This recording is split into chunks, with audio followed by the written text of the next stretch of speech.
So you arrived at your campsite. What do and what no do? Deploy your mosquito sticks, and if you got the fat ones, you may only need one. You will need to put them out before going to sleep, but please kick them before touching. Hot ash will build up on top. You have to kick off the hot ash before pulling them out of the ground. Spray yourself with bug repellent, and if you are in a tick area, duct tape your pant legs so that no bug can crawl up down there. Then set up your tent, or tent if you want to live on the wild side, so that you have a place to put things, and a proper bathroom if you brought the second tent. Then, as soon as everything is set up, run like crazy to gather wood for the evening fire. Bring a sharp professional saw, just big enough to never really fit in your backpack. Always, always use gloves when handling sharp objects in the woods. In a garage, you are only a phone call away from having your limbs reattached. In the woods, you follow animal wisdom. If it's sharp, you don't bleep with it.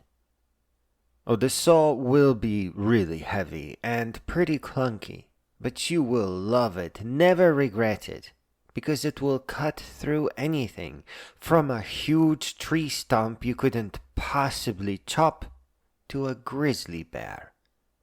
Again, angry attacking animals hate two things: sharp teeth and your fingers. Look, this is the part of the text where things get weird, and I just want to go on record saying I never had to do this, nor have I ever thought about doing this, until I sat down to write this text. I simply do not want you to worry about huge grizzly bears. You should first of all ask, did the bear attack you, or did you attack the bear? So, you're fine. You're on the right side of the law. And when it comes to survival, survival is what you do. And when it comes to protecting your vacation, you do it fast. So if you are ever attacked, forget poking the eyes, forget hitting the snout. Don't waste time rotating the shark. Just go for the maximum weird. I mean, just imagine a bear stuck to your butt. Scratching at the eyes is going to make it chomp harder. Once you are at the point of dying from having one of your buttocks ripped off, there is no such thing as weird. Go for the gold and you'll be apples. See, it does not matter if the bear is 8 feet tall. It can't possibly be tall enough. Then wash your hands with soap, rub some dirt on your cheeks, and finish your sausage. You'll be fine in the morning. No animal, hillbilly, or park ranger even, will ever bother you in that neck of the woods again. In fact, the bear may spray around your camp area to warn other animals.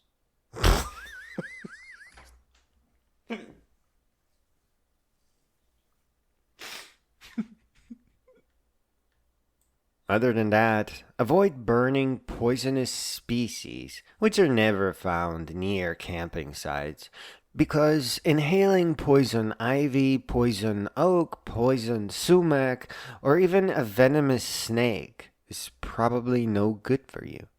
So is sitting downwind from the fire and then getting smoke inhalation problems or carbon monoxide poisoning. Be careful. Be wise. Use your lizard brain. It's what it's for. I'm somewhat exaggerating, so you don't really have to worry about attacks and poisonous things too much. And if you are out alone in the middle of the woods somewhere, you should definitely not worry about your job. Chances are that it is in fact your job that's the most poisonous thing. And often, you should probably just think about whether or not you will be returning on time. You are not a worker, you are not a machine, you are not a solution to other people's problems. Above all, you are a creature of the stars, and then a human being second.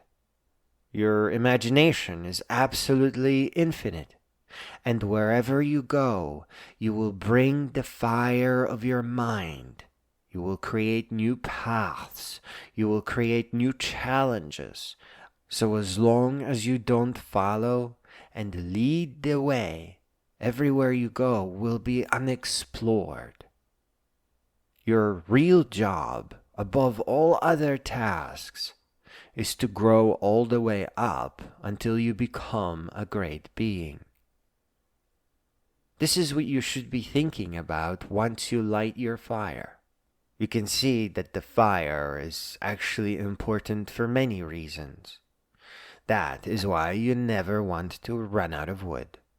Wet logs are not always bad because you can dry them by the existing fire, certainly for the next day. And when it rains, put your best dry sticks in a trash bag or under a tarp or tent. This way you can always count on warming up by your breakfast fire. And if you are not sure how to start a fire, honestly, you don't even need a kindling, which would be something that's really easy to light. Usually very fluffy things like plants or part of some abandoned bird nest. What you really need to do is find a bunch of sticks the size of your match, and then light your match and light the sticks and keep adding bigger and bigger and bigger and bigger sticks. That's all it takes to start a fire. It's not a big deal. It is very important that while you are out there looking for wood, you find a fresh stick for your sausage. How you are going to do it when it's mostly illegal to hurt healthy trees is up to you. But make sure that it is just about the length of a fishing rod and that it will last. You don't want it to dry out instantly and catch on fire or fall to pieces. And always put the sausage on lengthwise. You actually want it to stay on the stick. It all depends on the food you brought, so you will need to do some testing or practicing. Don't worry if you drop your food into the fire. The fire is very clean, just blow the ash off. It doesn't hurt anything that it's still on there. Finally, if your tent is up, mosquito sticks are gagging all the bugs in the area, and your fire is ready to be lit, but there is still some daylight left, it's time to go and explore. The main thing you do after you visit all the human places is to gather rocks, especially fossils, while, of course, walking and hiking and enjoying the scenery. You may also doodle dumb things on driftwood and pretend that they were already there. Create dangerous driftwood sculptures that are about to bonk someone on the head. And if you brought some varnished seashells, cheap coins, arrowhead replicas, or convincing trilobite prints, make it so that others are enchanted by their adventure as well.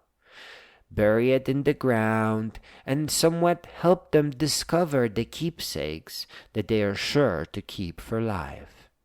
After what you had done to that bear, all bets are off. You can just have all the fun in the world now.